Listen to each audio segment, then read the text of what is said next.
Maar check gou die video, check gou die testimony. Hi, ek is Dion Rousseau. Ek het die week saam met Picard hulle bygewoon. Ek is 'n diabetes van al baie lank. My hele gesin is diabetes. Selfs my aangenome suster is 'n diabetes. En ons het Sondag aand het ons vir my gebid en onder die gelag van Spreuke 17 vers 22. Toe val my suiker, ek het 'n suikermeter wat ek elke sekonde kan sien wat my suiker doen en hy val van 21 af na 9.8 toe of 8.9 toe. En die volgende oggend toe sy op 6 something en ek glo ek is genees van diabetes vir altyd. Maar is dit awesome? Is dit awesome? Ons het letterlik oor hierdie ou gelag. Ons het nie gebid nie.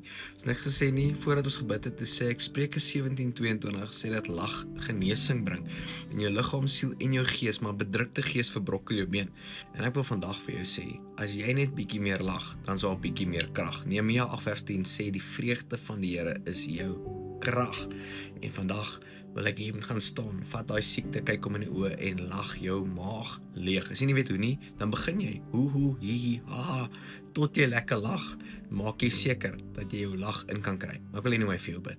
Vader, ek dankie vir elke persoon wat hier kyk wat genesing in hulle liggaam nodig het. Mag dit vandag gaan in die naam van Jesus. Ons lag dit uit.